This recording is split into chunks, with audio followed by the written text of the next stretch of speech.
يلا بينا نعمل تتبيلة للفراخ المشوية من اللي قلبكم يحبها.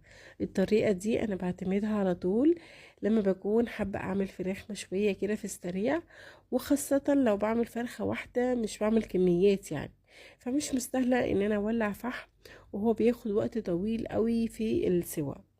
يلا ندخل في الوصفة على طول. أول حاجة عندي بصلاية متقطعة وطماطماية كمان وقرن واحد بس من الفلفل الحار. واللي ما بيحبش الحار ما تخافوش، مش هيخلي الخلطة سبايسي قوي ولا حاجة، بس هو بيبقى ليه نكهة حلوة قوي في التتبيلة. هنزل بكل دول في الكبة، وبعد كده هحط فنجان صغير من الزيت. ده الفنجان اللي هو بتاع القهوة الصغير، وأقل منه هضيف خل، وزيه بالظبط هضيف حليب. لو مفيش حليب ممكن تضيفي معلقة كبيرة من الزبادي، وهضيف كمان نص عصير ليمونة ومعلقة كبيرة من دبس الرمان وكمان معلقة من الثوم المفروم.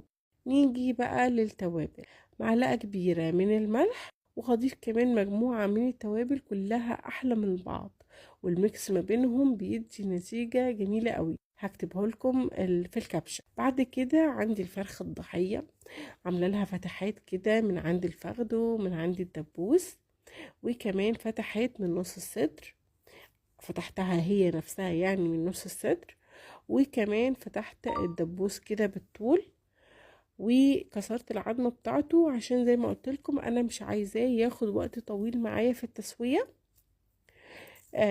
كمان الصدر من قدام كنت مشرحاه. هحط الفرخة بقى وهنزل عليها بالتتبيلة، وندخل التتبيلة في كل الأجزاء اللي احنا فتحناها، وكمان نوزعها كويس تحت الجلد. عايزة اقول لكم ان التتبيلة دي تكفي لفرختين.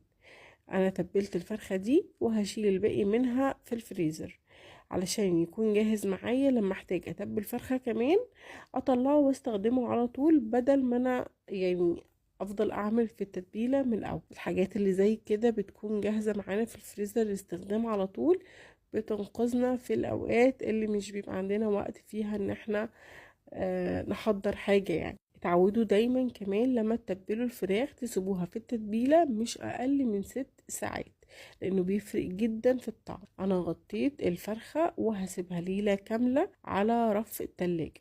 تاني يوم بقى انا جهزت عندي صينية هضيف فيها فصين من الحبهان وورق اللورة وكمان روزماري وفلفل اسود حب، وكمان ملح. هضيف عليهم مية سخنة، وهجيب الشبكة واحطها فوق الصينية واحط الفرخة فوقيها،